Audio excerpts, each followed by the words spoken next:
My name is Andrew Rose. I'm the Dean of NUS Business School, and this is the first in a series, Navigating the New Normal, about how the economy and society and business is going to be after and as a result of the COVID-19 pandemic. Now, before I became a dean, I was an economist, a macroeconomist, studying large things. And so I've been asked to lead off this series, the first in many. And I want to talk today about the economy after COVID-19. And the idea is that I will speak for a little while, and then I'll take some Q&A, and then we'll finish, because this is intended to be in bite-sized portions. So what do we know about what the economy is going to look like after COVID-19? So I want to make only a few points, but the first and probably the most important one is that the level of uncertainty is just extremely high. Much is unknown about the new coronavirus, how easily it's transmitted. Knowledge changes all the time. Masks weren't originally required in Singapore, now they are. Who's susceptible? How many people are asymptomatic but infectious? There are two really important questions that we don't know the answers to. The first, from an economic point of view, is when is cheap and fast testing for the antibodies, or for that matter, for the coronavirus itself? When are they going to be made widely and freely available? And the second thing, of course, is we don't know when a vaccine is going to be developed. Especially a complicating factor associated with that is that there might be mutations in a second or even conceivably a third wave. So there's lots of uncertainty about the health aspects. And until those are disentangled, we're simply not going to know that much about the economic impact of this. The duration, the intensity of the pandemic is simply unknown at this point, to a very large approximation. So the first thing that I want you to take away is that anyone who says with any certainty what's going to happen to the economy after and as a result of the pandemic, you should not take those people seriously. We simply don't know. There's just way too much uncertainty. The level of uncertainty is at an all-time high as measured through many different measures of economic uncertainty. And that's a very serious problem for business, but for anyone trying to interpret the situation. Okay, so what we do know so far about the economic impact thus far is it's enormous, simply unprecedented. The shock, the economic shock, has been simultaneous and essentially universal across all the countries in the world. That's unprecedented. The most important shock before this was the 2008-2009 global financial crisis. And that hit most of the world, but certainly not all of the world, and not all of the world with equal intensity. Having all countries in the world, to a first approximation, hit simultaneously is really something that we have no experience with. Now, the shock so far has been disastrous for rich countries. We don't really have very good unemployment data yet, but it's likely that unemployment rates in countries like the United States have risen by at least 15 percentage points. We don't know the effect on GDP, but it's likely to be disastrous. And those are for the rich countries. We know lots more about the rich countries because they have better quality data. But the effect of COVID-19 on developing countries is likely to be even worse. Okay, so we have a very serious, simultaneous, and universally felt shock that's hit the economy of all countries in the world. This is really unprecedented. It's never happened before. And the reason I'm stressing that is that means we can't use previous economic data to try and interpret this and figure out what lessons are likely to be learned. Okay, so not only is uncertainty high, but because this shock is so idiosyncratic, so enormous and simultaneous, we can't learn from the past. Okay, that's the second point. Third point, this is a series of two shocks. The first shock is what's called a supply shock. It's a shock to the economy's ability to produce goods and services. And that's simply a result of the massive social distancing, the circuit breaker, as we call it in Singapore, the lockdowns experienced in Europe, in the Middle East, in North America, and Latin America, simply mean that production becomes much, much more difficult. So production has basically halted, especially with anything that requires idiosyncratic labor. Previous supply shocks, like an increase in the price of oil, that's happened many times, those have only affected one sector, whereas anything that affects not just the energy sector, but the entire ability of the economy to use labor, that's unprecedented. Previous supply shocks, like again, increases in the price of oil, have benefited some countries and hurt most. But again, that means that this is an unprecedented shock. The level of uncertainty is high. So the big supply shock then precipitated an enormous negative demand shock. Okay, so our ability to produce goods and services declined just when our income fell, and the income falls simply because labor income falls tremendously, associated with the fact that the lockdowns and circuit breakers and so forth begin. So consumers have far less income. Firms have decided that it's a very bad time to invest because of the high level of uncertainty. So you have both firms and consumers cutting back on their purchases. The only entity of any magnitude to step into the breach is, of course, the government. And we'll talk about that in a second. So we have two big negative shocks. A big negative supply shock, in particular to the supply of labor, has precipitated a big negative income shock, especially the amount of spending by consumers and firms.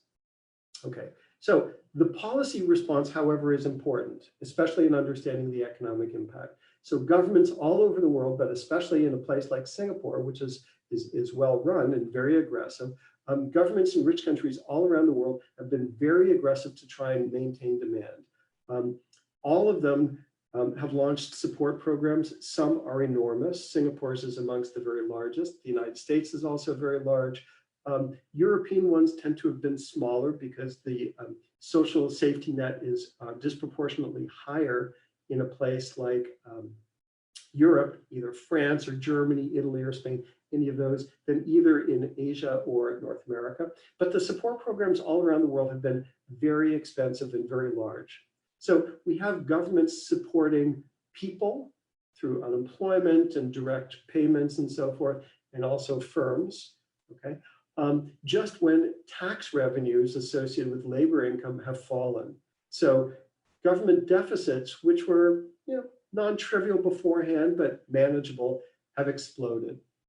Almost all of the government support associated with COVID-19 is going to be paid for by issuing debt, okay? So debt levels are going to rise tremendously, a lot. In some countries, that's going to be a very, very big problem, okay? Some countries, like for instance, Greece and Spain and some of the European countries, start off with a large amount of debt, and they may have problems servicing it. The United States is more moderate. It's not an issue in most places in Asia, like Singapore, simply because Singapore started off with a very good level of debt at the government level. Japan, however, is a very important country to follow. Japan started off with an enormous level of debt, but still very low nominal and also real interest rates. A real interest rate is the nominal interest rate that you see in the market adjusted for expected inflation. But Japan was able to service its enormous amount of debt without much cost in terms of either nominal or real interest rates.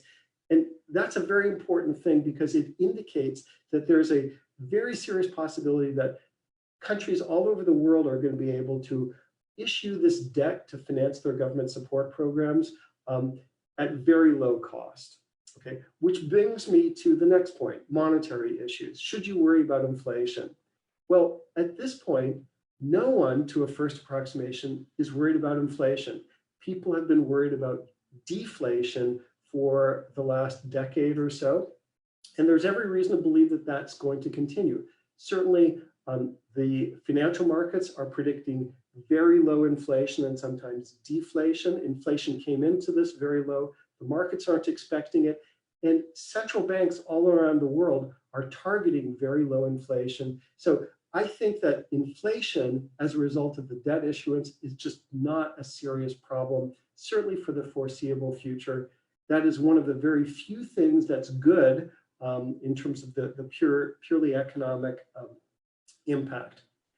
Asset markets at this point seem to be functioning relatively well. Stock markets and bond markets continue to stay open. Some banks are going to run into troubles because lots of firms are going to find it very difficult to service their loan commitments. But bond and stock markets have really been absorbed pretty easily. Stock markets are down, but not a ridiculous amount, certainly not a terrifying amount.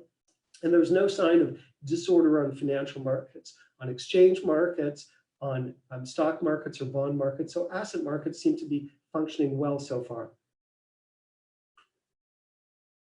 Let me speak for just a few more minutes and then I'll take some Q&A. Labor markets are where you really see the crux of the issue. In Europe, there's been a tremendous amount of support for labor. So firms in France, for instance, but also Germany and the UK have subsidized labor by the government. So unemployment has not skyrocketed. Many of the employees who are stuck at home continue to be paid or paid some fraction. And that's a good thing. America is, of course, the exception. American unemployment claims have just rocketed to completely unprecedented levels. And that's going to be an important issue simply because America has traditionally had a very flexible labor market, which is the same thing as saying there's very little in the way of a safety net, especially for healthcare, because in America, healthcare is associated with a job. The skyrocketing unemployment means that the ability of American society to sustain a long lockdown is very limited. That's especially also true because of limited trust in the authorities, starting with the president, who undermines trust in expertise. So American unemployment is going to cause lots of social disquiet, and that's going to be a serious economic and social problem. In Europe, not an issue. In Asia, it doesn't seem to be an issue so far, certainly not in Singapore. Asia has traditionally had much more flexible labor markets. We are going to see some longer term impacts, okay? For instance, on production, because most of the economy in most rich countries consists of services, and services are going to be more difficult to produce simply because they typically involve interaction of labor. We are also going to see a reduction in the complexity of supply chains because countries are going to want to be more resilient, and firms are going to want to be more resilient. And resilience seems like a great thing, but it's costly.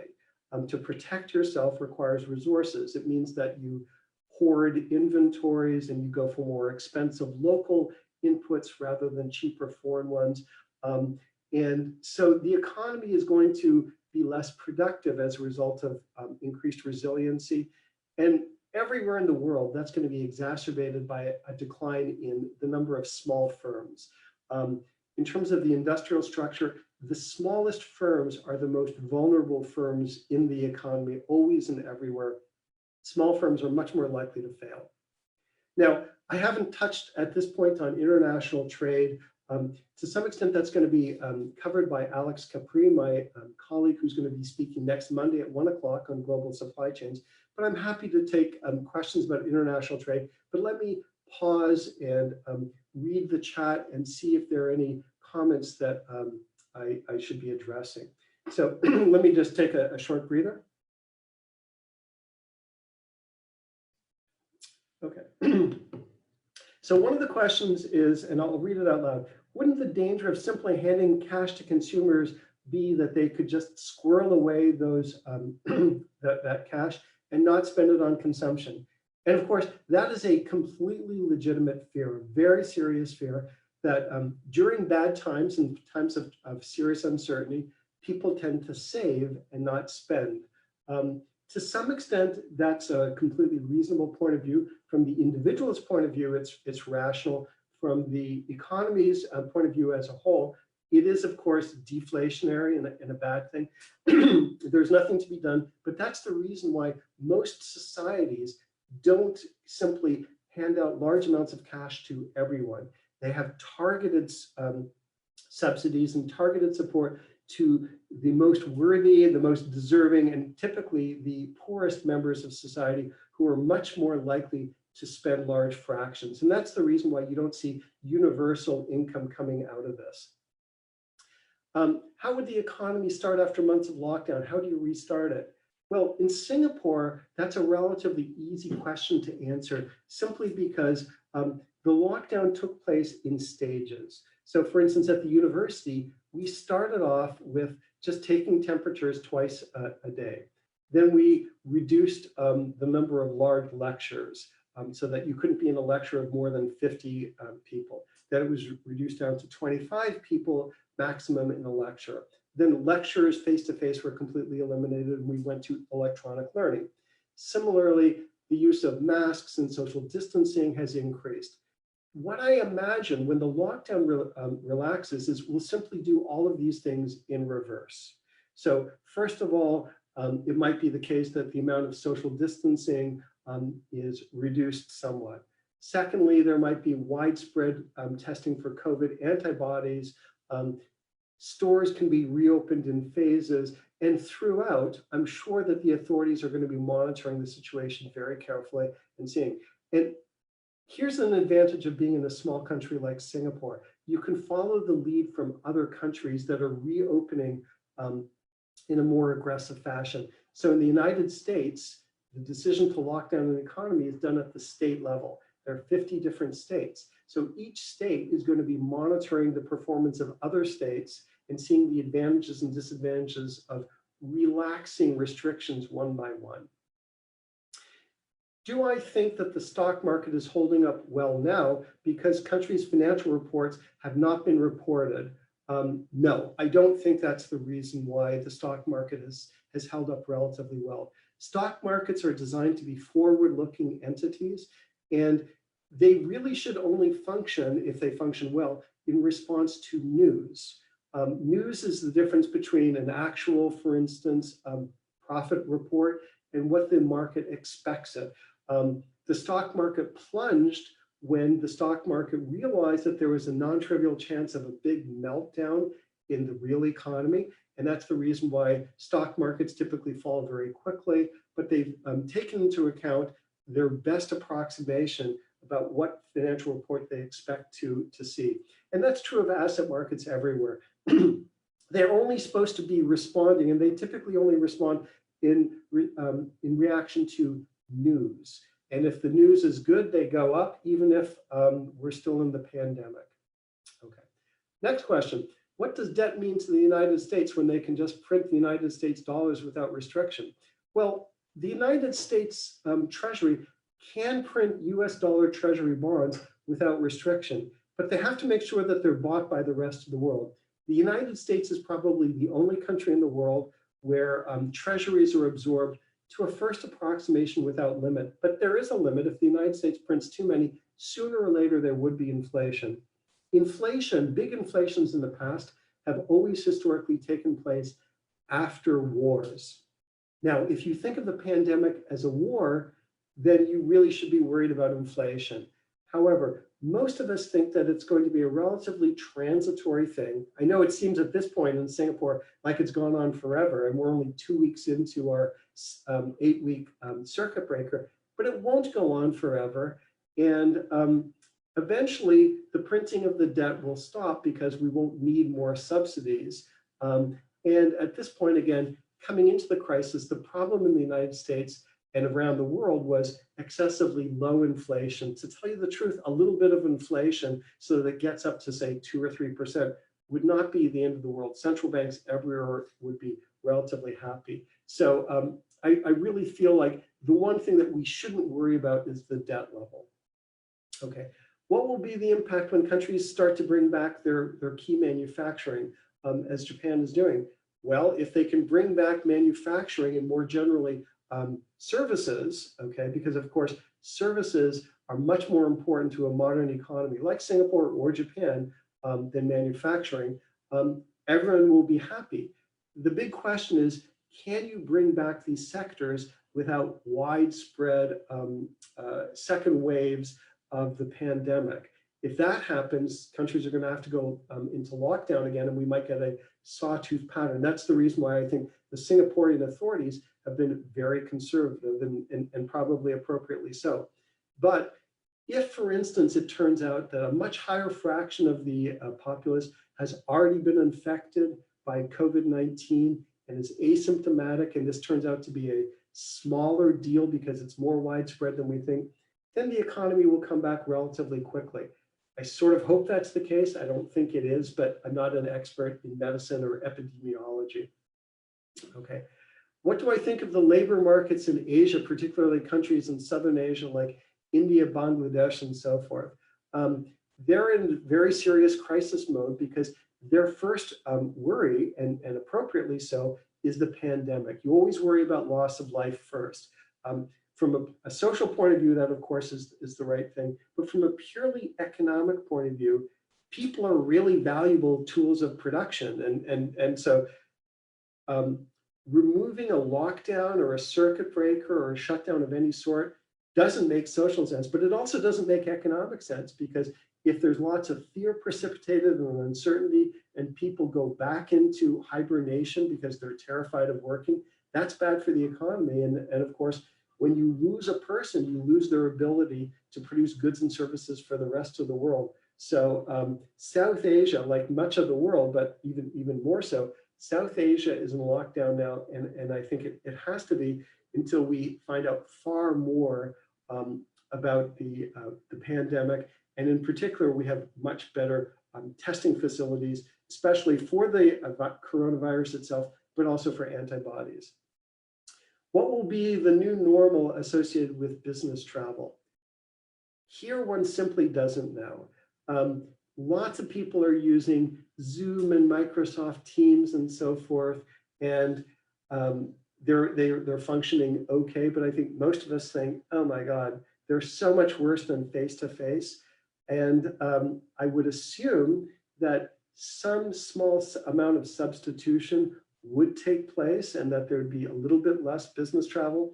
But the big break associated with business travel that surprised me was September 11th, 2001. After the terrorist attacks, it became much more expensive in all relevant ways to engage.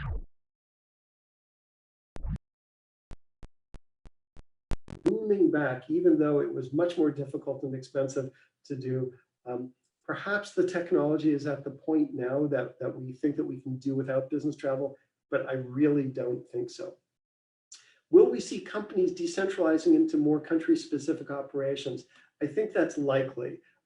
Resilience is going to be valued, and certainly most companies in the world don't want to be criticized if there's a second wave of the pandemic or a third wave, God forbid.